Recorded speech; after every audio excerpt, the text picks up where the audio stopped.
right now. All right. Well, then give us a solid introduction, bitch. All right, fine.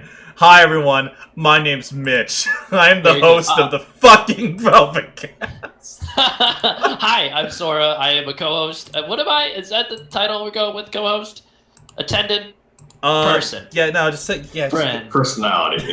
personality, on-air talent for Velvet Room. Blood brother. Okay. And I'm Josh. I'm the slime. The slime. That's right. Yes. He's the glue, the slimy glue that holds us all together. He is the And lube repulses us that all. keeps us all together. Yes. There's only one. There's a hard part of me that's like, I should just record these instead, and then just upload them later so that we don't have to do this. No, it's fine. It's fine. We got this. It'll be great. Okay, here's the problem, because I just see a problem right now. We're still technically streaming within the first one. I just wanted you guys to know that. So I'll probably have to go in afterwards and fix it, but that's okay. I'm very sorry about that. It's okay. It's just a weird session. Let's just power through. Okay, so we were talking about Here's the Storm before your internet crapped out. Okay, so let's. I'm gonna give a Cliff Notes version so the people who were listening before, are okay. Yeah. Here's the Storm that did a new Overwatch themed promotion, and essentially what it boils down to is all three of us are currently trying to obtain the treasures from that promotion. Yes. One of them involves a really cool Genji skin, a character I don't even fucking play. Yeah, who gives a fuck about Genji? But we also get cute Police Diva skin, which Yay! I'm excited about. I'm fucking... Cop Car Diva! Yeah. Woo-woo. Why did you do I was that? super sad that I missed the event diva skin for the Palanquin, so I gotta get this one. I don't know why I thought, Judge Dredd when you did that. I don't know why you did, wee-woo. The fucking, I am the law! I hope Diva has a line like that. That would be so sweet. Oh my god. She looks so cute. It's awesome. Oh man. And also because Genji and Diva are both in Heroes of the Storm as well. Well, Genji is already out, and Diva will be coming out soon. She's confirmed to be the next hero in Heroes of the Storm. So yes, it's exciting. And yeah. So you guys, I guess some background. I've been playing Heroes of the Storm like a fucking fiend since the beta, over 2 years ago now. And so you guys are just dipping your toes in the water for the first time with this kind of, relaunch of Heroes of the Storm. It's now called branded Heroes of the Storm 2.0 of sorts, right? So yeah. They're going all out with this. You get 20 fucking free heroes if you I sound like a fucking commercial, but I really want people to play this game. If you start I think it's within before the end of the month, maybe May 25th or something like that. If you sign in, you just get 20 free heroes right off the bat, which is pretty sweet. That's nearly a third of the roster. So definitely just do that. Even if you have no intentions of playing ever, you might as well just log in and get those free heroes.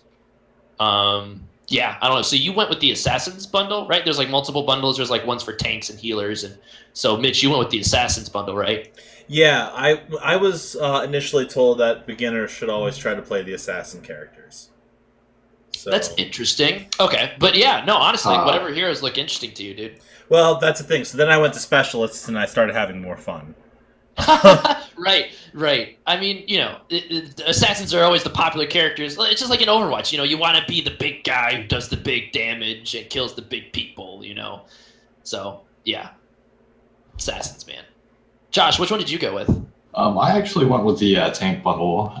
I ended up playing separately from Mitchell, actually. Okay. I sort of saw some friends that I hadn't really played any games with in a long time, and I saw they were playing heroes, and I thought, I might as well farm up some skins, play some games. So I ended up just sort of choosing to fill, so I got the tank bundle. Okay. Nice. Good on you for filling. That's pretty much what I have to do. I think filling is probably a sort of bad way to play games, honestly, because it sort of tends to lead to suboptimal experiences a lot of the time. But at the same time, I enjoy playing sort of tankier characters, so I found it more fun overall. Cool. Than just a pure fill. Glad to hear. Yeah, I know. I kind of leaned I kind of still do lean towards the tankier heroes, which is interesting because like before Heroes of the Storm, I would usually go for like the speedy, like in any type of game, like that'd be like the speedier or like the magey guys, like magic or speed was what I went with. And Heroes of the Storm was the first time I really went with, all right, I'm going to try this. Like Johanna, the Crusader from Diablo 3, looks fucking dope as hell. So I'm just going to get good with her. And so she was my main for a while. She's like, I have her to like level like 35 or something under Heroes 2.0. She's been my favorite. She's my favorite character in that game, and she's the reason why I've gotten super into tanks. It's why I like D.Va and Reinhardt and Overwatch and stuff. It's been really awesome. Let's see. I'm super excited that you guys are trying this game out because I honestly think this is like there's never been a better time to play Heroes of the Storm because like, oh man, you guys don't even know like how much shit they've overhauled like shop wise, like with 2.0, like they made it into Overwatch, dude. Like everything about it, like loot boxes and shit. Like this all feels probably really familiar to you guys because you play Overwatch. But before it feels really strange for like a MOBA to be structured like this. Definitely. Like, I played a little bit of League, and it feels at least like the pages, like the storefronts, all look very different. Yeah, no, definitely. Well, so that's the thing. Like it used to be similar, like closer to League, where you would buy heroes and skins and like cosmetics and stuff like a la carte. Like you would just buy it from a shop. The problem is that those prices were insane, right? Like, heroes would be $10, which was pretty pricey. There were certain skins that like there was this like Space Lord Leoric skin. Like he was basically like a Darth Vader skin for a character named Leoric. And I've always wanted it, but it was $15 fucking dollars. Like I could buy a whole entire video game with that. I could buy an indie game with that. I bought Flint Hook for $15, right? So I just can never justify spending the money on those skins.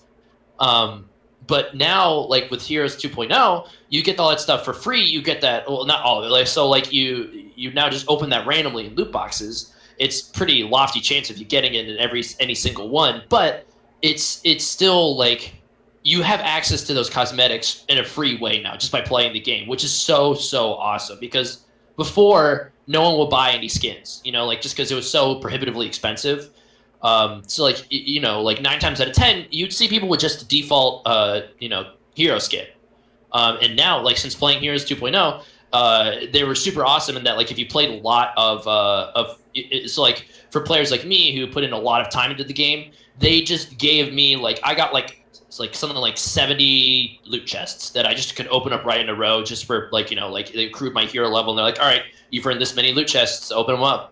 Here you go. And like I just got a shitload of skins and stuff. So now in every single game, I'm seeing people on different skins, on different mounts, and it would call like there are teams coordinating like color coordinating their skins. It's amazing. The visual variety is just already way better, I think. I'm ranting a lot, but I've just been really excited about HOTS 2.0, and I'm excited that you guys are at least testing the waters, even if it's just to get those dank Genji and D.Va skins. I'm glad you're here.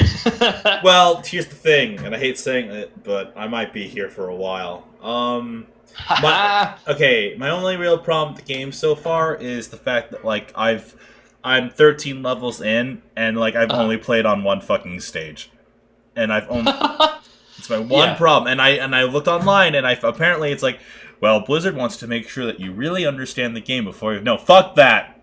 Fuck that. I'm tired of the dumb cursed shit. You can only play on Cursed Hollow? Yeah, we're all like really? Apparently it's a thing with beginners where it's like we're stuck in Cursed Hollow until like a certain time. It just like every single time without fucking fail, we're all just stuck in Cursed Hollow.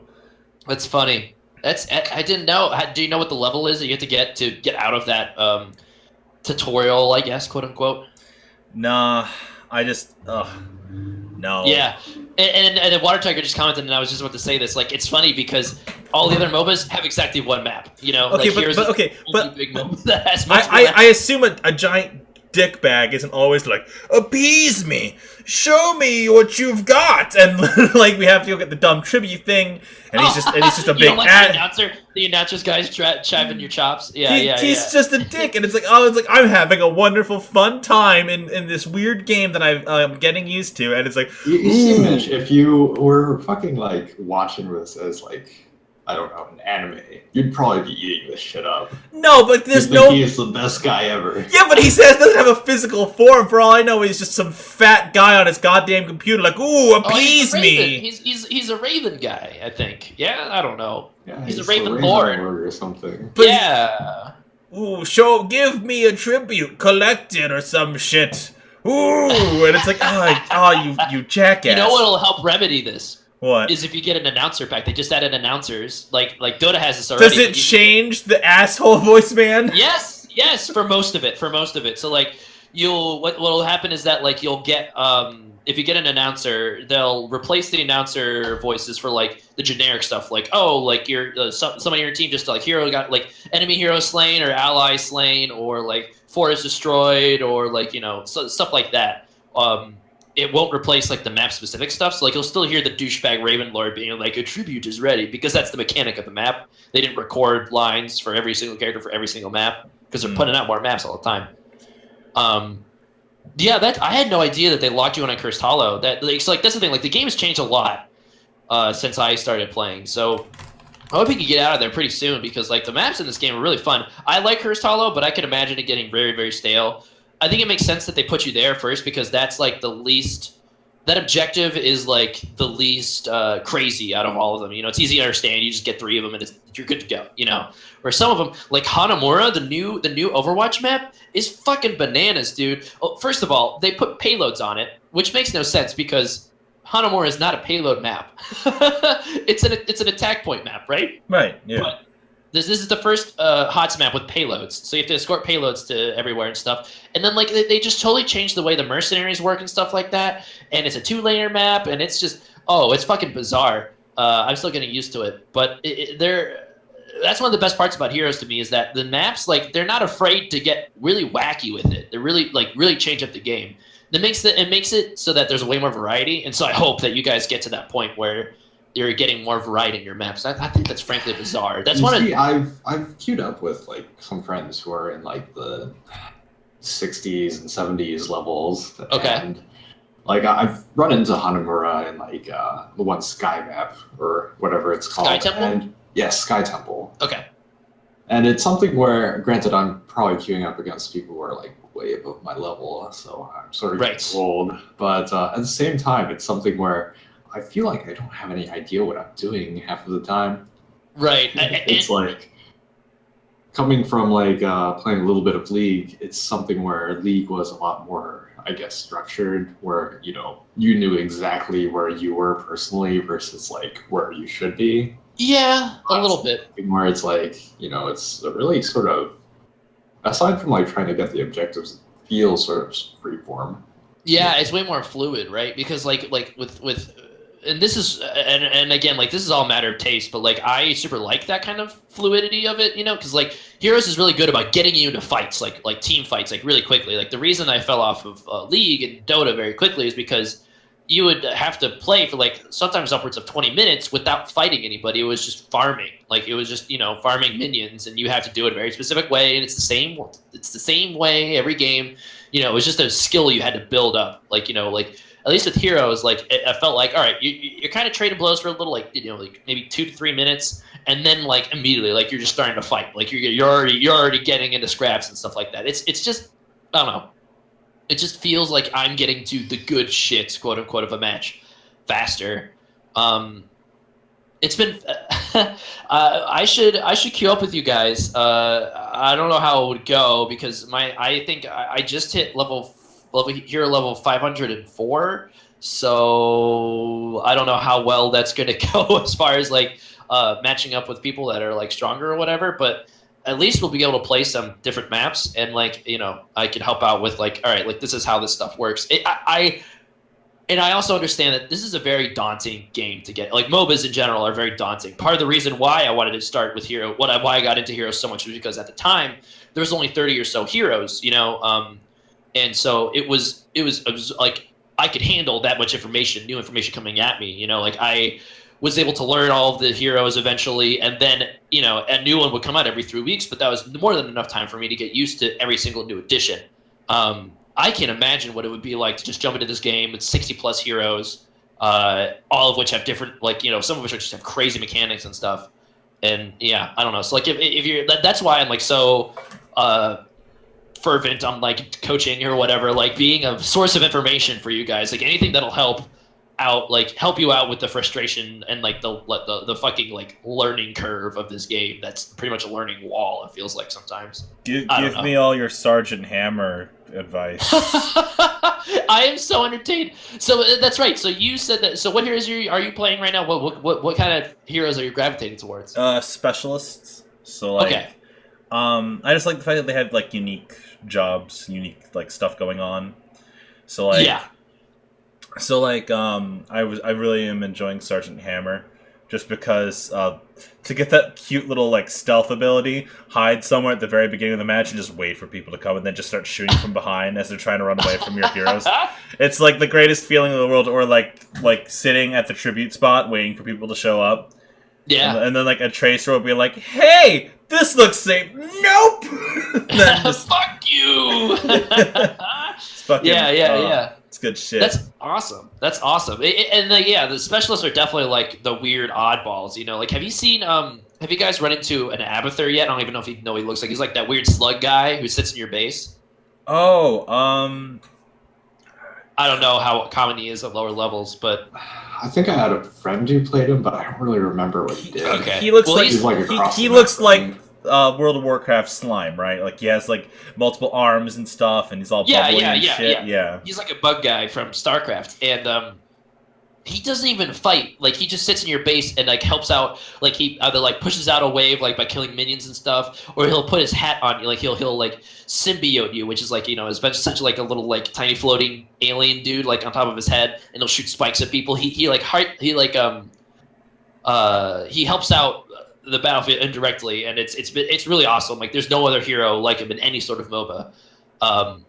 It's funny that you gravitated towards Sergeant Hammer because I'm terrible with Sergeant Hammer. Like I always get fucked up because I like lock down in siege mode, and then people will just fuck my shit up. They'll just find me and just totally destroy me. I always find the worst times to siege up. I think that's like part of the reason why I gravitate towards tanks, not Sergeant Hammer tanks, warrior tanks, like big meaty people, because they have a lot of health. They don't go down easy. So like that's why I gravitate towards like, all right, I'll cover you guys. I'll cover the squishies. I'll make sure you guys all shine by being the meat shield. I'm good at that because I'm good at getting to the thick of things. No, yeah, that's the thing. So like, I feel like one of the reasons why I have such like an interest in it now is because like there's such a diversity in like. Even though everyone has like their kind of specific roles, it's much like Overwatch, right? Where everyone has their own thing going on. Yeah. The only problem here is that I'm not willing to spend all the money to try every single character out. Yeah. So, yeah. I mean, I think that's just like the MOBA business model, where It is, absolutely. it's supposed to be like part of it is supposed to be like just the grind to get and acquire new heroes. Yeah, exactly. Like the You're way not I see typically supposed to have like 30 heroes off the bat because you're supposed to learn one or two. Yeah, and then the way it goes, and then I was just about to mention this nice timing, Water Tiger. There is a free rotation of heroes, so and actually this is the best part. Like they've like doubled the size of the hero rotation since I've started. So basically every Tuesday there'll be a new set of heroes that you can play for free for the whole week, basically. So that's how you kind of try out new heroes. That's like so that way you don't have to dump a bunch of money, either in-game or real money, into a hero you've never even tried yet.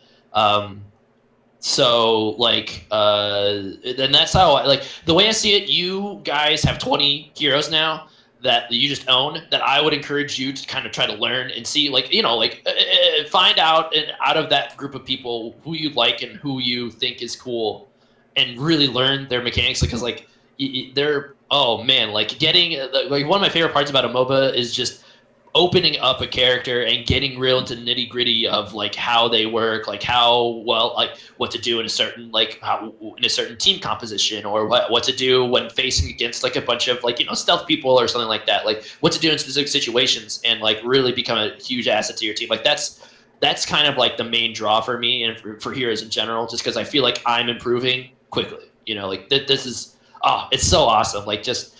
There, for as much frustration as there is, be like, I have no idea what that enemy hero is doing. Like, oh, I'm suddenly dead now. Like, how the hell did that happen? Like once you get over that initial hump, it just becomes super, super like satisfying to just gradually get better and stuff. I don't know.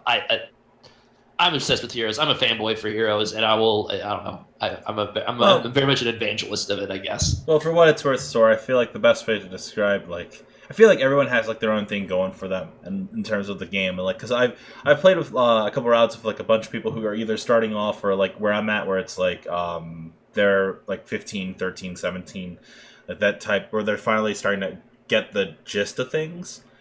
Right. And so that's when you get to see like fun stuff, like kind of what people are prioritizing and stuff. And I feel like the best way to describe what I always love to do is I've recently been into like just a pure asshole phase of gaming, where I've been playing a lot of Sombra and Overwatch, and now that I'm Sergeant Hammer, it's just a lot of like seeing one-on-ones and then just kind of planning myself down somewhere and then just shooting at the 1v1. And that is me right now. And I'm very much enjoying this new world of garbage. Just being the asshole player. I was like so happy when you said you got Lucian. I'm like, oh, Mitch is gonna be helpful, and he's gonna be a support, and he's gonna be great. He's gonna do great. And then you went to Sergeant Hammer, which is awesome. And then Valera, like Valera is the most asshole character. If you can get good with her, she can just be devastating. Like she just like fucks your shit up. Like just go behind enemy lines and just ruin his squishy's day. Dude, all you gotta do is wait for them to wait for like your teammates to fuck them up, and then as they're running away, you just stab them. You just stab them. That's all you gotta do. It's the same thing with Sombra. So like you're playing at the level right now where people quite aren't good enough to see the shimmers that you leave. So like I don't know if you've noticed this, but heroes that can stealth like Nova and like Valera, when they're stealth, they still have a shimmer about them. So if you see the shimmer, you can like for me as Johanna, I have my big giant shield that blinds people. So I see you as Valera coming up behind my squish, like, oh, what the fuck you doing? Like blind you. You're out of stealth, and I have to like slow you down and like make sure you don't fuck with my team. So like that doesn't happen a lot at lower levels. So like enjoy this time and reap the rewards, my friend. Just call all of the noobs.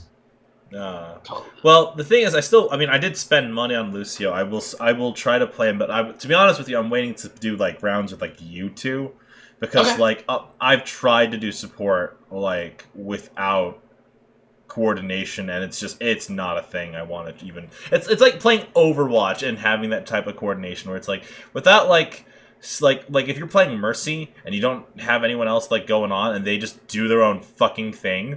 It's the fucking worst experience in the world. And for someone who main supports in Overwatch, it's the fucking worst. Yeah. And especially with Lucio specifically, because you have to have heroes nearby you to heal. Like, he works the same exact way he does in Overwatch, if you're curious. Yeah. And I did a round with him actually before we started today. Oh, nice. Yeah. So, like, people have to be in tune and to be like, oh, there's a Lucio nearby me. I'll stick around nearby and get healed. Like, at the lower levels, you're just kind of... I think everyone's just trying to do their own thing, and trying to figure out the game in their own way and not necessarily worrying about other people. And that's fine, because, like, that's how you learn the game. So, yeah. I could see how Lucio would be rough on the lower levels. But, yeah. So, that's pretty much Heroes of the Storm. Josh, you have anything else to add to that? Not too much. I guess the one thing is like it's definitely going to be one of those like learning curve things for me where like I don't think I've quite found the like rhythm of the gameplay yet, right, I guess. Because it does feel like, you're just sort of thrust out there and like, okay, so I don't necessarily have to really worry too much about the creep unless they're like pushing up on like my towers, and sure, I can just sort of be free to like fight people, and that feels really weird because like I am used to like spending like 15 like 20 minutes sort of like creep farming in League. Right. And this is tangent, but like as a side note, like especially in the early like first 10 levels, like basically the meta is to just make sure one person is in each lane, just to make sure you get all that experience. So you do have to worry about the creep a little bit, but like you're right, not nearly as much as League or Dota. And yeah, I don't know. You know what? I'll probably make a new account and just that said, it's still quite fun. I think it's it's something where you don't necessarily have to be good to enjoy the game. Yeah, for sure. It definitely. So like I'll probably make a new account and like play with you guys, so that way you're not stuck with people who have like no life at this game like I have. So like I'll just make an account. We can queue up some time and see how it goes. Pal around on Cursed Hollow. Get yelled at by the Raven Lord. All right, who's starting with next topic then? It shall be me again. Okay, do it. Fuck it. So who's excited for fucking Guardians of the Galaxy, huh? Oh shit! I keep forgetting that movie is coming out. Oh, really? Yeah, it's dude. it's I've been out of love with white Marvel shining forever. city on the distant hill. Yeah, no, I can't wait to get to, but we can't believe that we're coming close to it. Exactly. Yes. Every time I remember it, I'm like, oh shit, yeah, that movie, yeah. And then I forget about it like 3 hours later. Okay, you wanna know why? It's because this movie's been out for like a month now. Like the early screenings, you mean? Yeah, like I guess it had like its like premiere in Tokyo or something, or it had its premiere somewhere, and like I guess like it's been out for a while at other places, and it's just like only now is it coming out in the States. So like it's weird, and the problem is that a lot of people are already like heavily critiquing the film and like doing because they got to see it early. So like the hype for it's already dead. You want to make a splash, and you don't make a splash by saying Guardians of the Galaxy 2 is good, guys. You make a splash by and whether or not people are consciously doing it or not, I do feel like there is kind of like this thing where like, oh, I saw this movie that not a lot of people have seen. I should be overly critical about it so that I can have an accurate and well thought out quote unquote opinion. That's not to say the movie can't be bad. I mean, it could. Maybe there are some issues with it, but I feel like people are just a little. I guess not. I don't know what I'm trying to get at. It's going to do well. Yeah, it's going to do great. Like regardless, it could be Transformers level bad, but it's going to do fantastic. But I just say go into it with an open mind. Don't worry about the critics too much if you're excited. about it, right? Of course. I have on Saturday I'm going to try to get a party going, and we're going to try to go see the film. That's awesome. That's kind of my plan for the weekend. But like, it's I guess the reason I bring it up is because like I'm finally getting to that point, and I kind of wanted to bring it up because it's something that I thought I could talk to you two about, where it's like it's been pushed for like 3 months now, and I don't mean like. How do I word this? There's commercials on television. There's ads on YouTube. There's like everything under the sun, and this should have all happened within a month, not like 3 months, because I'm already burned out looking at them now, and it's like, and I know like by the time I go to actually see the movie, I'll feel better about it, but like it really burned me this time around. Like, it's the hottest thing, and then like I'm like, oh, cool, the hottest thing. Oh, fuck! And like I drop it, and now it's shattered all over the ground. Like, it's a little overexposure, like a little oversaturated. I feel. And I was gonna ask, like, has something like happened where you guys have been overexposed hardcore through trailers and that sort of stuff?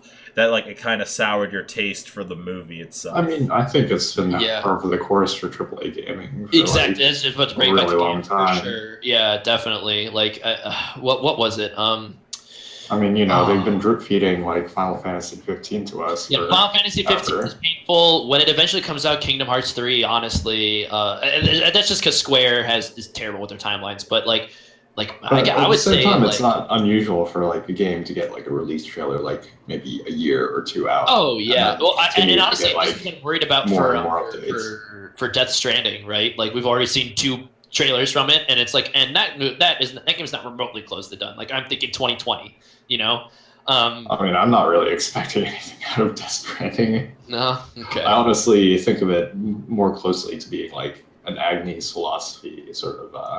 Oh my at this god. Point. Fascinating. I have not heard the phrase Agnes fucking philosophy in forever. But But a lot of AAA games, especially Western ones, they do just get super overexposed. Like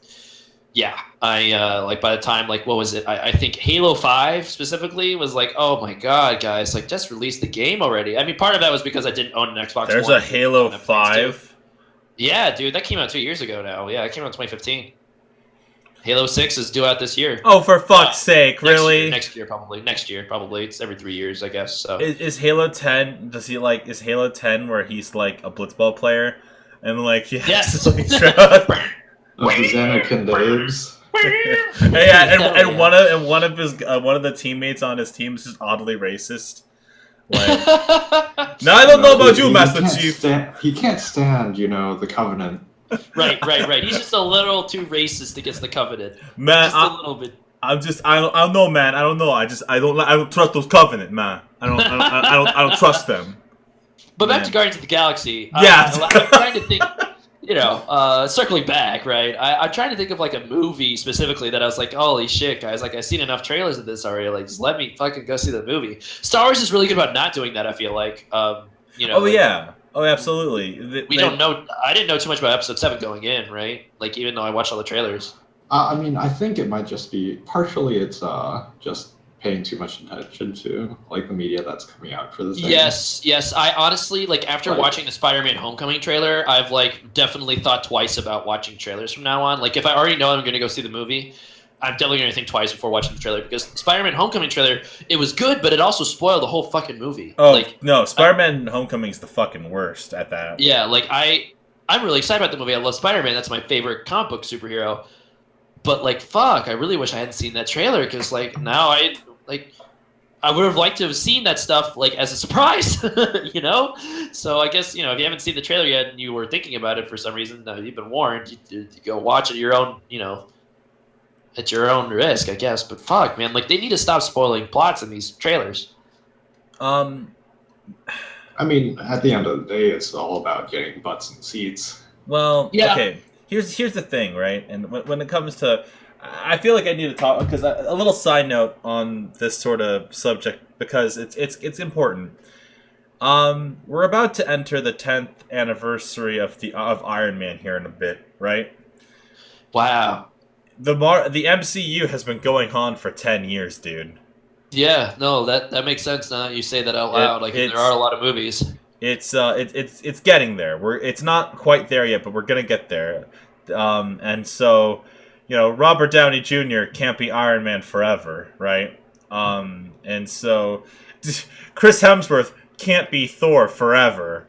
I mean, can you imagine spending your whole life that jacked all the time? Yeah. That would be sweet. I mean, Arnold sort of managed it, so... Yeah. Yeah, but Arnold took horrible amounts of steroids to maintain himself. What was it? Wow, what the fuck? Hasn't Chris Evans, been saying he wants to be done with Captain America for a while? I feel like he wanted to be behind the director's chair for a while now. I feel like I've been hearing that since, Captain America Winter Soldier.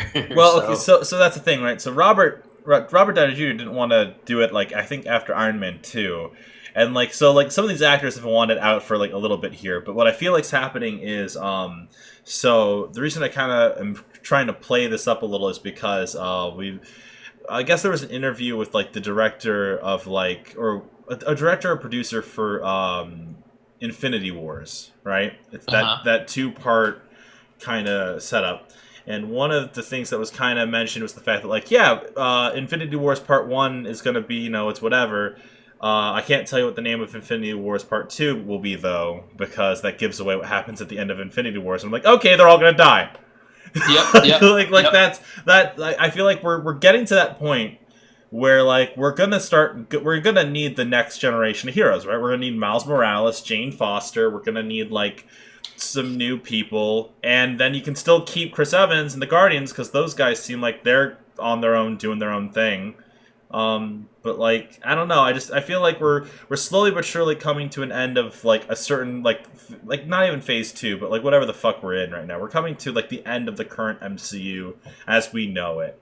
And I feel like the reason why they kind of play they're building up heroes like Riri Williams and Kamala Khan and those characters is because they're going to be the new Avengers being trained under by, maybe Chris Evans or Tony Stark or whoever still needs the billions of dollars that these films make. I don't know. I feel like we're entering a weird state when it comes to these movies, and, I'm excited, but I'm also very terrified at like how that's gonna get received when it happens. Because who wants to take their kids, right, to like an Avengers film where they all get hardcore murdered? Honestly, though, at some point, like they have to. I don't know. I don't know if they have to kill anybody or anything like that, but like these guys can't be playing these characters forever, man. And frankly, I think they need to inject some life into the lineup. You know, like if that makes sense. But you know, I'm excited about Infinity War just because I feel like that's kind of like what everything's been leading up to. Is like, all right, this is the finale, you know, of sorts. I'm sure they're going to still keep making Marvel movies till the end of time at this point, just because they make so much fucking money. But it's awesome to see the cinematic universe kind of culminate into this, you know. Oh, and yeah. also with Defenders happening around the same time, like holy fucking shit! Like, Man, fuck the Defenders. Man, fuck the Netflix attempt. Okay. Exactly 2 out of the 4 Defenders shows were good. Defenders. About half of us were great. Yeah. About half of us are pretty good. 50% 3 of the 4 were, you know, at least interesting. Right. The Defenders. Half the time we work all the time. Like, fuck. Whatever. Like, I don't know. I'm like, still excited about. well, okay. it, Did you hear about? Did you hear about Cloak and Dagger? No. Okay, so that's a new Marvel property, right? Taking place in the MCU of all fucking things. Okay, the reason okay, first of all, Cloak and Dagger on a piece of paper sounds pretty cool. It's a hero duo, and their abilities are pretty cool, and it's pretty interesting. And they're both like teenagers and stuff, and I'm like super down to clown. But it's on like a service called Freeform or something, and it's like what? Do I have to get a new thing? It's like, what is this? 358 over 2 days? Marvel Birth by Sleep? Like, I don't know. I feel like if I have to, like, it's one thing because Netflix is like there, but if I had to start doing another thing for this fucking MCU bullshit, it's easier to read comics for Christ's sake. God damn it. Right. Yeah, I love Oceano. Marvel 2.8 HD remix. Final mix. Avengers Final Mix 2.5 no. plus. God. If it ever reaches that point, I'm just gonna like peace out of like. Yeah. I don't know. There has to be an upper limit of how much people are willing to take as far as cinematic universes go and stuff. You know, like how much shit they can put in there. Like, well, I mean, the thing wonder, is, like, the MCU thrives on accessibility, and they do. It sort of starts to, you know, do the Ouroboros thing and start, you know, sort of consuming itself and becoming more complicated. Like, how close are they to just doing a fucking reboot? Doing all that, it's going to sort of make it harder for people to just. How would you feel if the spoilers for Infinity War Part 1 wasn't actually a character death, but opening up a new universe, a parallel universe with a whole other cast of Avengers, and that was their lead into their movies and stuff like that? You mean like how that happens in the comics all the time? Right, yeah. Exactly. We have to reach that point inevitably, right? Like, well, come on. You know what I want? I want it to be like, hi, I'm Robert Downey Jr. and I play Tony Stark. Hi, I'm another good actor and I play Tony Stark. Right. And then Robert Downey Jr. dies, and then we get an actor for a cheaper contract, and then we get more movies. Hi, I'm Ron Perlman, and I'm the Incredible Hulk. Ron Perlman, get mad, and he's like, what? No, okay. Honestly, I have no idea how they're going to follow up after Robert Downey Jr. Come on, man. Ron Perlman has to be Hellboy. God damn it. Oh, God. God damn it. What?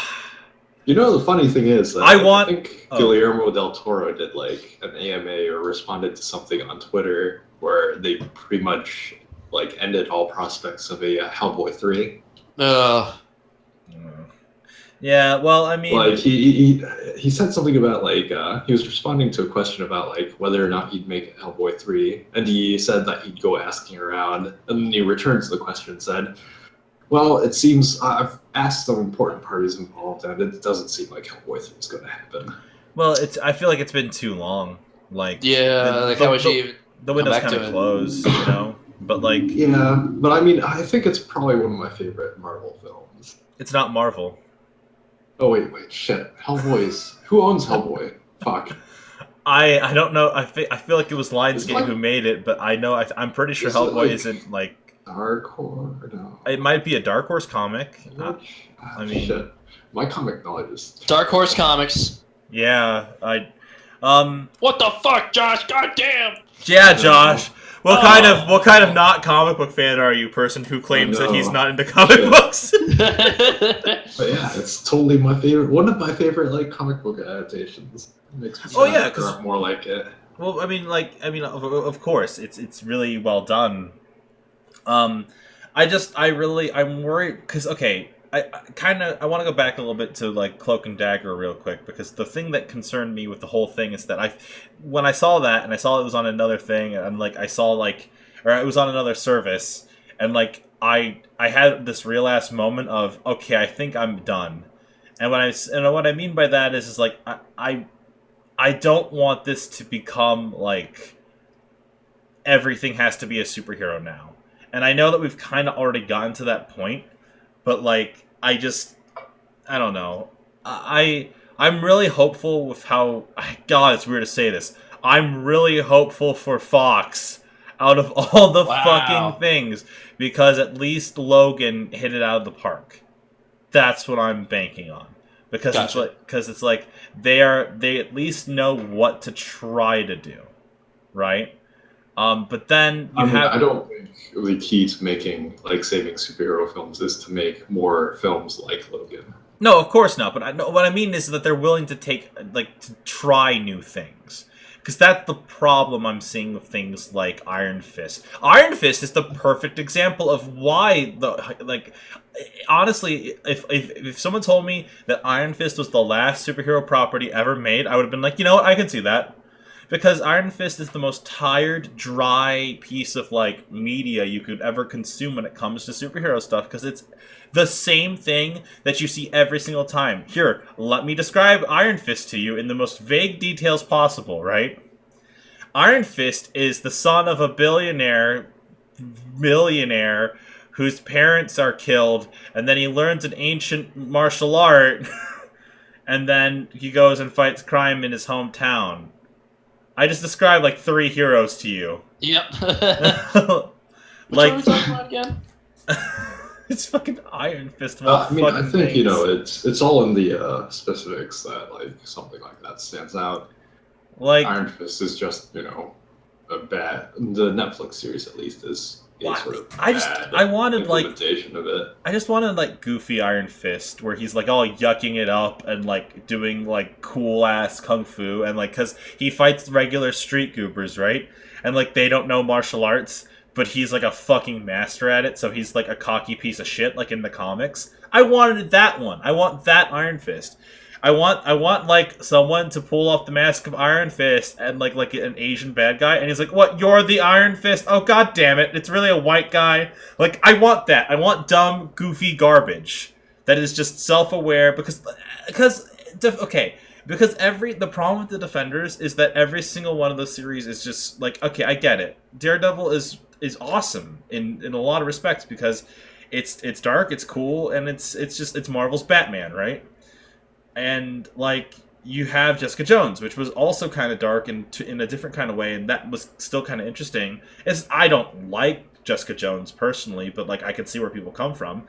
Luke Cage at least tried some things with that too. I mean, it's like they all feel like exercises in genre, I guess. Yeah. And Iron Fist is the one that fails at delivering at its exercise in genre, because Iron Fist should be like a fucking kung fu film. Right? Iron Fist should be like a fun romp. Iron Fist It's like a fun kung fu film, and it's like it doesn't achieve that. It's just a whole bunch of pointless drama. Exactly. It should be better than it is, and I feel like that's why the minute I watched like the first episode of Iron Fist, I was done, because I was like, you know what? If I watch any more, I'm just gonna lose everything I had for Defenders, and I'm not gonna want to watch it. Because what I want to watch is a fucking Punisher show. That's what I want to watch, because the fucking Punisher was fucking cool in Daredevil. But now I have to watch Defenders. And I know it's gonna be okay. I'm just being a You big. see, you know what I want? I just want the defenders to really quickly beat the Hand, which seems to be their big bad, and then suddenly, Kingpin becomes like the big bad of the series. Oh shit! That would make defenders worth watching if like they beat the Hand in like the first 2 episodes, and like Kingpin becomes like their big bad. That would actually be super That sick. would be dope. That would be dope. I'd be down for that. I'd be down for that fucking ass pull. Yeah, that sounds like it'd be fucking great. It's Because unfortunate nobody that... wants to watch something about Madame Gao or whoever she is. Oh, Yeah. oh god, I forgot about Madam Gao. Whatever. sick son of a bitch. All right, let's actually have some form of coherent thought here. We keep jumping subjects, and I know it's blatantly my fault. But like, we've entered about an hour into the cast.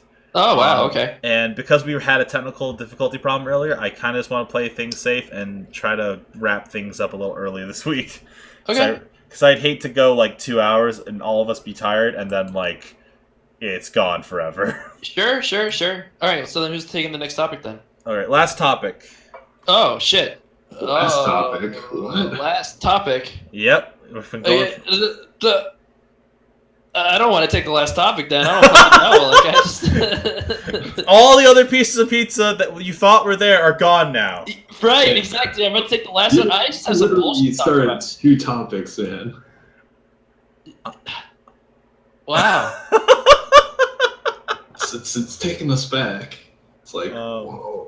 Well, okay. I'm sorry. It's just I'm trying to play this super. I got it. super I get safe. it. I'm going to go rapid fire through all mine then, all right? I'm just going to do it. All right. Okay. It'll be quick, all right? Okay. No, so yeah. Go ahead. Go ahead. Yeah. Try. Go. All right. So this is random, but my mom is getting a Switch now. Because I Oh. brought it. Yeah, so I was home for a little bit a few weeks back, and I brought the Switch with me. And my mom played Breath of the Wild for the first time. This is the first video game she's played since probably Ocarina of Time. Oh Jesus. Yeah, so she was struggling a lot. Like it was fascinating to watch because like the game's super open ended and you kind of do whatever you want. So I was trying to not budge her too much. Like, like I was just trying to like let her watch and let her figure out, like just watch her and let her figure out her own thing. And she was struggling super hard with the camera. And I realized it's because she's never played a game with 2 control sticks before. She only played on the Nintendo 64, which had 1 control stick. So she was trying super hard to figure like I was trying to teach her like the abstract concept of a video game camera. So You see, like a 2-stick control scheme is like really hard for people to actually like first get used to. Exactly. Yeah. So I was like just trying to be like, all right, like just have Link run forward, like push the left control stick up forward and just steer him with the right control stick, and that seemed to help her out a little bit. But regardless, she and I felt really bad because she was struggling a lot, but she must have really liked it because she just called me over the weekend. She's like, yeah, I ordered it. Like, they were up on Amazon for a little bit, so she ordered a Switch. She ordered one, for herself. And it's coming in tomorrow, I guess. And she's like, all right, like, well, I'm going to play the new Zelda and everything. Like, I'm excited to get back into it. And I'm like, wow, like, this is just kind of out of nowhere. Like, this is awesome. She's been texting me. She's watching all of the Nintendo Directs, like, up until this point, like, to figure out what's on the Switch and stuff and what she wanted to play. And I'm like, oh, my God, like, this is insane. So, yeah, I'm pumped about that. I guess I could maybe update that and see how it goes if I ever play games with her. We're probably going to get Stardew Valley together because she liked Animal Crossing a lot. So I'll play that farming game with her. Like, Stardew Valley seems like a perfect, like, analog. So we'll probably check that out together on the Switch. I love Stardew Valley a lot. So, yeah, that. And also, Nintendo announced a 2DS XL. Did you see that, guys? A new 2DS hell yeah, XL? I did, because I'm like, you know what? It's time for. It's time for me to get back into 2DS. It's time for me to Garbage. jump back in, baby. Yeah, it's time for me to dive head first back into the 3DS. Oh, okay. Also, I can play Bravely Second, because that's there you go. I totally missed Bravely Second. You can get the Bravely ones. You can the new 2DS does fold indeed, Water Tiger. It does fold. It's a clamshell design. It looks pretty sweet actually. It's $150 for a device that doesn't do 3D, and I'm like, you know what? That sounds perfect for me. I honestly might get one too because I still have the original OG 3DS, and that's getting like kind of long in the tooth, man. Like just the boot up times are super slow, and it's like I don't know, like the backlight's not the greatest, and because like the new Fire Emblem game's coming out in like in 2 weeks. Really? 2 weeks? Yeah, like I think it's May 20th or something like that. So, I'm pumped for that. But I'll probably unfortunately it doesn't come out. It comes out before the new 2DS XL, but I'm still probably going to get one just because it'll be the nice last hurrah for the 3DS, like just to get me a little refresh on the hardware and stuff. Yeah, I don't know. Bizarre that they announced a 2DS like that. So like everyone thought that the 3DS is being sunsetted for the Switch, but they're just like, nope, here's this new revision. I have a feeling it's gonna be kind of like a Game Boy Micro, or like a DSi of sorts, like last kind of hurrah. Here's the thing. I also was hoping that it was gonna sunset because I want Nintendo to have the one console. Exactly. That's the dream. Right. So that because that's the whole problem, right? I bought my Switch under the impression that like there wasn't gonna be any more 3DS games. And I was so excited because, like, oh man, like that means like I'll be able to play Fire Emblem, which we will be able to play Fire Emblem on the Switch, and then like Pokemon will be on the Switch. Oh, and fucking Monster Hunter, dude! Monster Hunter's gonna be so hyped when it's on the Switch again. Finally. So I'm a little conflicted, but I am also pretty excited because it is surprisingly sleek in its design. So, barring any like insane reviews that come out where like this game, like this 2DS, like breaks in half when you open it up, like I'm probably gonna pick up one if I can find it.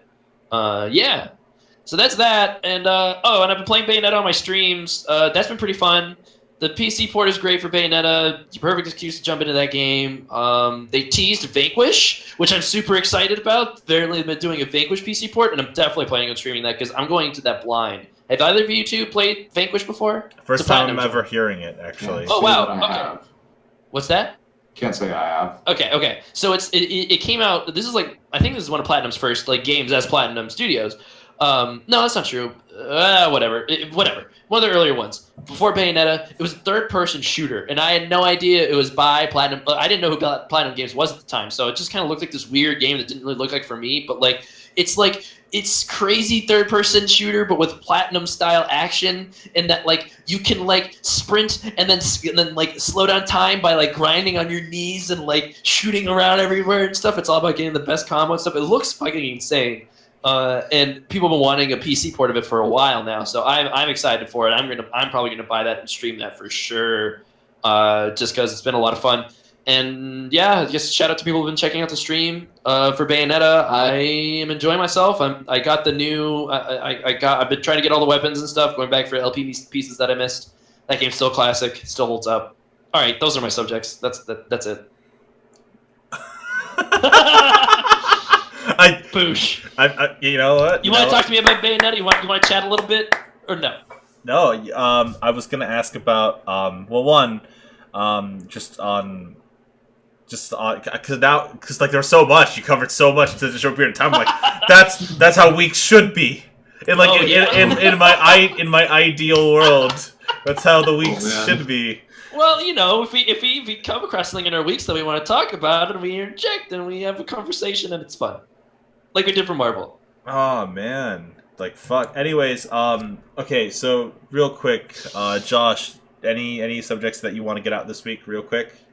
I think there's nothing that I can really cover really quickly. Okay. I noticed that I see Hunger Games the game on your Trello board. Is that referring to PlayerUnknown's Battlegrounds? Oh, absolutely. Oh shit, you've been playing that game? I kind of really want to get into it. I don't know, like I'm a little scared too, but how is it? How are you liking it? So far it's like Battlegrounds is definitely interesting. It's the first. Oh, we should probably say from the top what it is. Sorry if I keep forgetting to do this. So could you give us like a rundown of what that game is? Yep, I was actually just about to jump. Shit, I realized. Yeah, I wasn't interrupting you. Sorry. Go ahead. It's so PlayerUnknown's Battlegrounds is like a King of the Hill style game. So basically, you start out with 100 people airdropping onto an island, and basically last person alive or last team alive wins. And it's like a third-person shooter, right? Yep, third-person shooter, fairly normal like personal controls, and then so basically the gameplay loop is you go into the buildings, loot like gear, get yourself raid boss up so that you can fight other people, and take their gear and then be the last one surviving on the island and winning the game.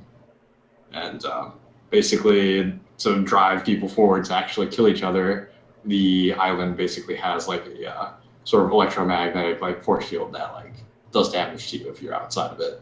That will constantly shrink over time. So like it's essentially the map is constantly shrinking, forcing players to run into each other, basically. Pretty much. Okay. There is something interesting about the game where like you don't necessarily have to be a good shot to make it to second. Huh. Like you can reliably get to second if you are lucky and you are really good at avoiding fights.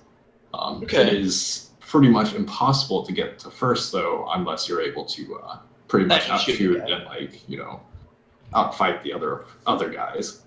But like just getting to second, you can get really surprisingly high just by having really good game sense, I guess. And that's awesome. Knowing when like and being really aware of what's going on around you.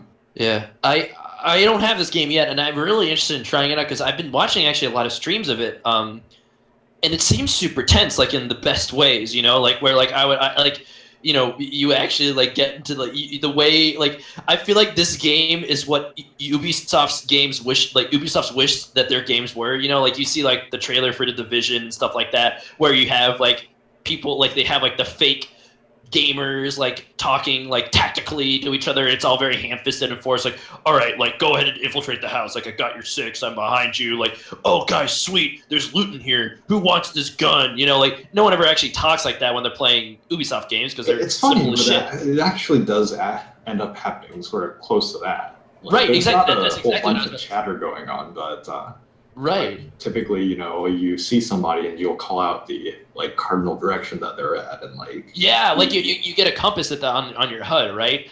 And so like what I would see is a lot of players be like, all right, like I see a guy like due east at 63, and I'm like, oh my god, like wow, like people are actually like talking tactically to each other. That sounds fucking sick. Like it's actually it's really good. It seems really cool and really good at like getting the like, you know, the contestants, the players to feel. It's something that if you played like something like Battlefield, where like you enjoyed playing as a squad and like sort of coordinating with other people, and you just want more of that coordination, it's a really good game for you.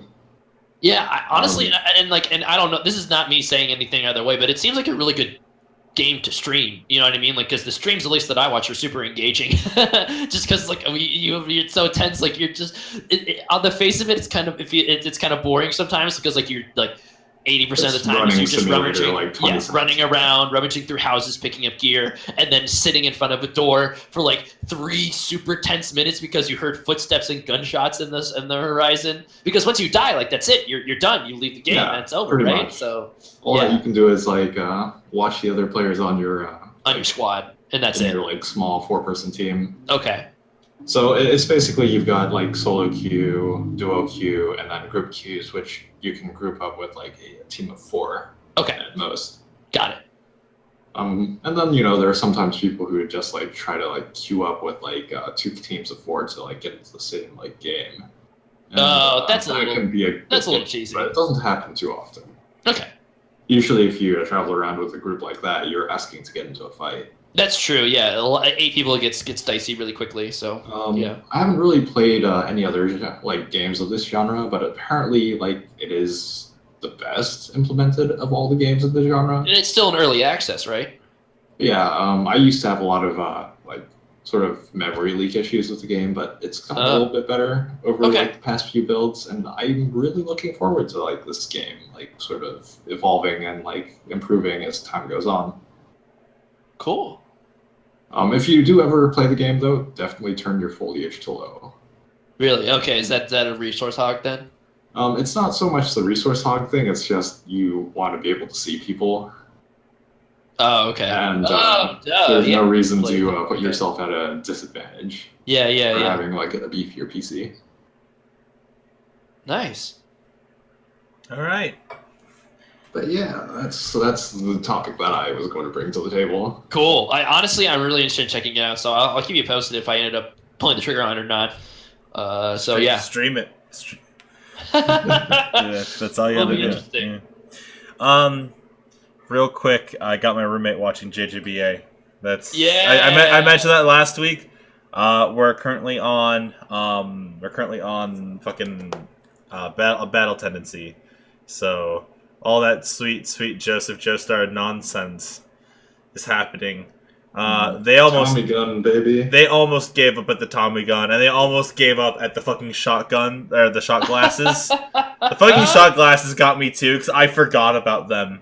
And there's this horrible moment of like, dude, the Tommy gun was such an awesome moment for me, and I was like, "Oh, this Joseph is the best," you know. That was so sweet.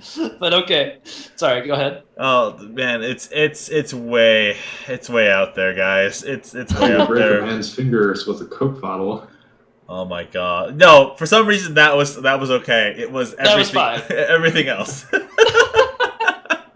Okay, so let's get some. We didn't get some questions last time, so let's just try to get some in real quick. So who is your favorite hero to play on Uprising All Heroes? And this is perfect because it just ended today. Oh shit. Water Tiger asked that one. My favorite hero to play was an All Heroes, Lucio. Bastion, just because it's super easy.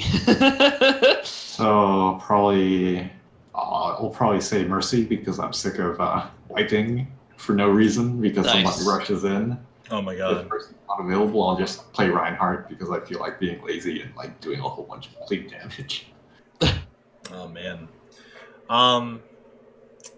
Do you prefer to do the story mission first or procrastinate and do other things? That's another one by Water Tiger.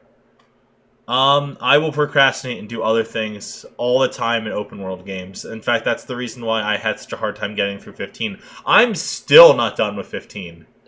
That's how bad it got. Like I just at some point I just gave up, and then I'm having the exact same problem in Breath of the Wild. Oh, Mitchell, you must where- become Dragonborn. Oh my god. Like no, that's the thing, right? Out of all those fucking games, I fucking beat the main story of Skyrim. But like I am having a very difficult time like convincing myself to finish Breath of the Wild because I just don't want that adventure to end.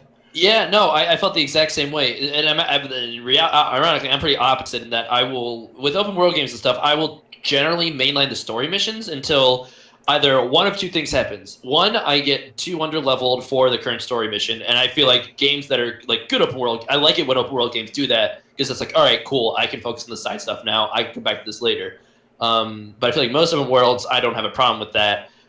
So either that happens or I get close to the end and I'm not ready to be done yet. And that doesn't really happen all that often.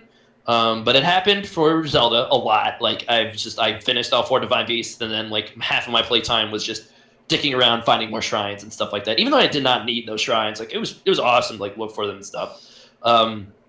And it also, like, the only other game that kind of happened organically this way for me was doing side quests organically, I should say, was The Witcher 3, where, like, I just wanted to know more about the world, know more about the characters and stuff. Even though I ended up getting, like, 10, 15 levels ahead of the story quests, I was just so enthralled by the stories of all the characters in each of the side quests. Like that's the one thing that game does really, really well is that like the actual gameplay is pretty, standard, I'd say, for open world games. Like the actual content of the side quests are pretty simple, but the context around them is what really, really sells that game for me. And that's why I enjoyed that's why I sought out all those side quests and stuff. So yeah, that's generally my habit though.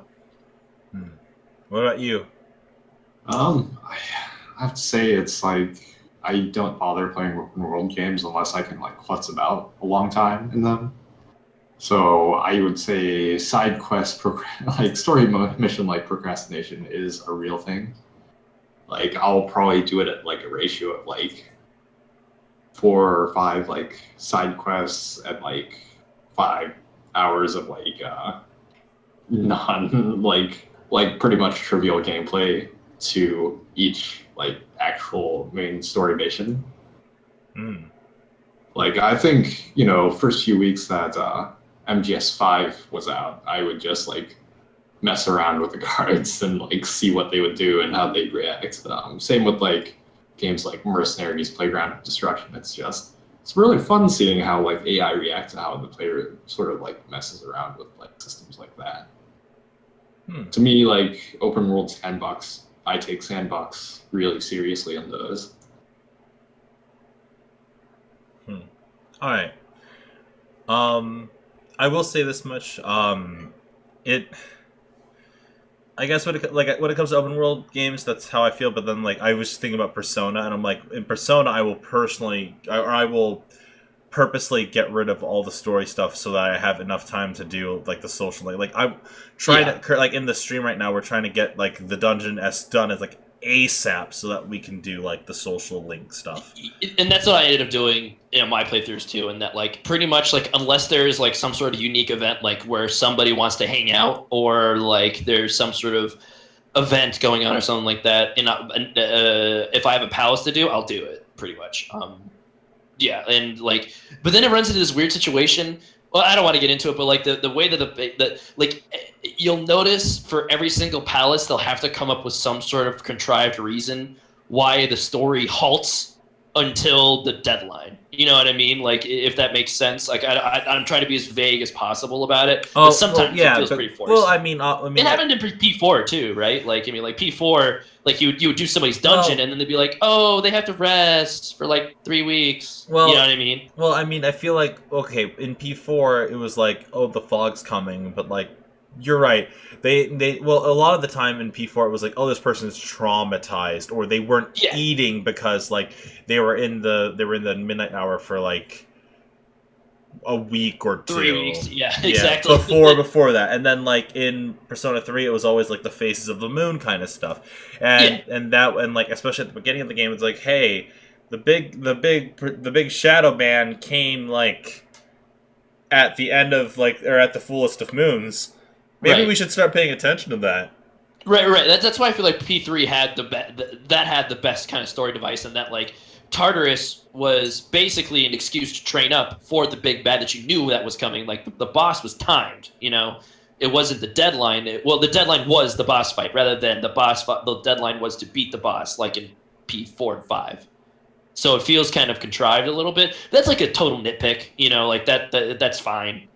And that's just how I do. Like, but it's awesome because, like, you know, there was one. So the palace that I just beat is in the middle of summer vacation, and so basically, after I beat the boss, I got to go hang out with all my friends. They were all free and they wanted to hang out, and it was fucking sweet. Got a summer vacation out of it. It was awesome. Jeez. Oh man. No, I'm just there's that moment where I'm like, oh god, if I could right now, I would just dive deep into fucking P5. Sorry, I don't mean to keep tempting you. No, it's okay because tomorrow I'm gonna be playing it anyways. Yeah. So tomorrow we're doing the stream. I will tag team DM and Oceano's questions into one question, and then that'll be the last thing we're gonna do tonight. Oh Jesus, these are heavy questions. Yeah. Oh boy. DM asks, "How's life?" and Oceano asks, "How's love?" Who wants to go first? I guess I'll go first. Life is good, guys. You know, like, I mean, you know, since we started this cast, I've been working at a new job and stuff and getting used to that. And, you know, I'm kind of getting comfortable and stuff. And I mean, if you heard me bitching about my job right before when I got in here, it was a long day at work. But, you know, the truth is that, like, I find it pretty fulfilling right now, and it's a good time. And I'm blessed to be making the kind of money that I am, that I can support myself very comfortably. And I'm learning a lot, which is cool. I'm still trying to get out of my shell a little bit in terms of like exploring the area that I'm living in, just because I don't really have that many friends here outside of work. I stay connected. Like, I'm still pretty social, but just virtually social, in that like I'll hang out, talk to you guys, and I'll hang out and talk with my friends from my school, like, you know, like online and play games with them and stuff. But, you know, actually meeting up with people and hanging out and doing my own social links here, I'm still trying to, you know, figure that out. But, you know, it's an iterative process. Like I always say, like, you know, I'm just trying to pace myself and get a little bit more comfortable in my own skin and my new environment and stuff that isn't so new anymore now. And yeah, and, you know, I don't know what to say for House Love. You know, I love my friends, love my family. I've been, you know, getting super close to my family again, which is cool.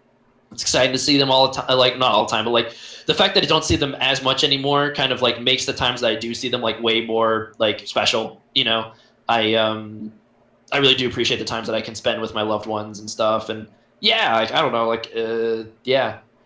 As far as romance goes, I don't know. I'm on pause right now. I feel like I'm just like burning through. I don't know like how deep I should get. You're disappointing the fans. am I, or am I making them excited that I'm on the market, so to speak? But Oh, not really. no. Like, I don't know. No. My attitude.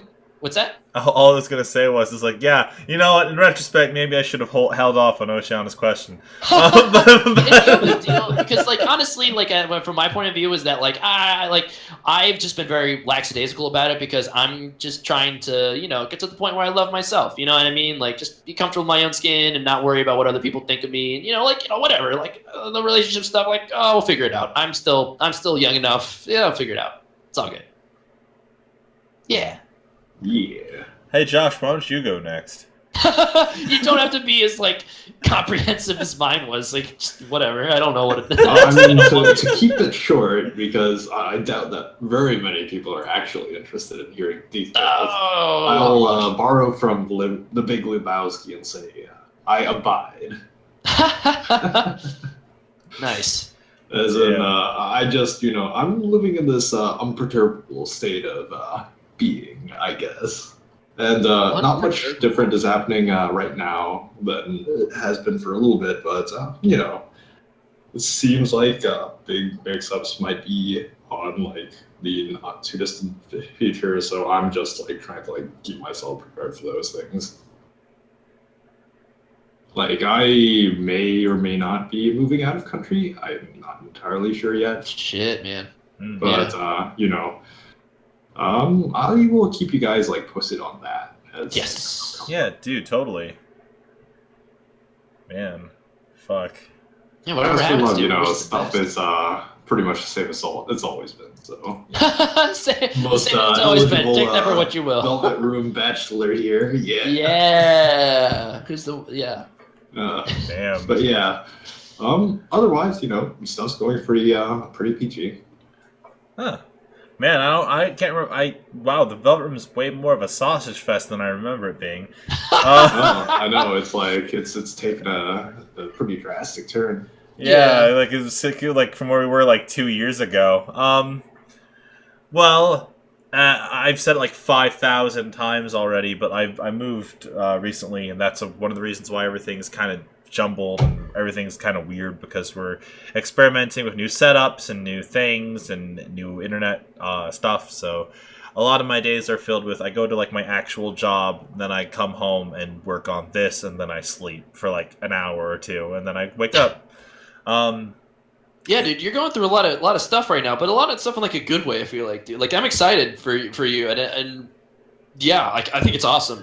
Well, all the stuff that's happening. Yeah, dude, I can't wait for you guys to come visit the new Velvet Room because it's definitely a work in progress. But I feel like the best way of describing my life right now would be I'm working on art projects. It's the stuff I've done my entire life, and my current art project is setting up the new Velvet Room. So it's gonna take a bit, and I know it's gonna be a rough thing, but I have a 12-month lease, so I gotta make the most of it.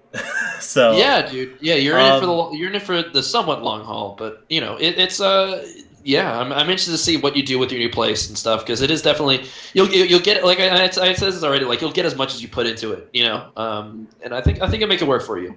Oh yeah. On the other front, I saw a cute guy today. Nice. Yeah, he's super cute. He had what was it? I feel so fucking stupid right now. He had slightly tanned skin and light brown hair and glasses and a hoodie, and he was stupidly cute, and I was like, fuck. And I was like, you look it's that stereotypic Paige nerd look oh okay yeah. It's Paige or Peridot. I have a thing for sure nerds, green people, got it. Green people.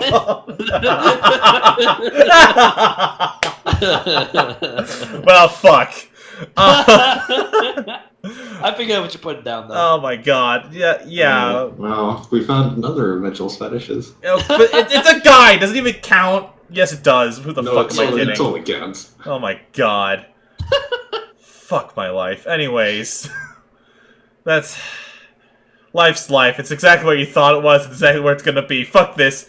Next time on the Velvet Room. Yeah! Next time, guys. Thanks for Listen, Oh yeah, great, right? great job, everyone. Great job tonight. Really? Thanks, man. Yeah, no, dude, super hardcore, especially because I'm not sure if this is even up right now. It's been live the whole time. I haven't kept the tab open. Oh my god. All right. Well, anyways, guys, thanks for joining us. Oh, real quick, Sora, you're gonna continue Bayonetta this week? I am, yes. Yeah, I'm going to continue on. Unfortunately, it sounds like the next level I'm going to be in is the highway level, which is like my least favorite level. But whatever, we'll power through that. We'll get back to kicking some angel ass and hopefully get those fucking golds. Let's do it. I am going to be streaming Persona tomorrow with Gangmudo, and then I'm still trying to work out the kinks on how we're going to do like other projects, but like I'll keep you guys updated, of course. So yeah. And then Josh, you got anything going on? Right now, my schedule's fairly open. Aside from like I'm doing like a draft for the newest set of Magic, the Gathering. So there's that. Drafting is like you crack open packs and like it's you pick one out of them and like pass them around and like you build an impromptu deck out of that. That sounds So fun. it's interesting. Is it the Egyptian god themed stuff going on? Oh yeah. It's the new set. So Amonkhet. Okay, you. So next cast. Let's tell me about that. Finally turned into Yu-Gi-Oh. Oh god, it's come full circle.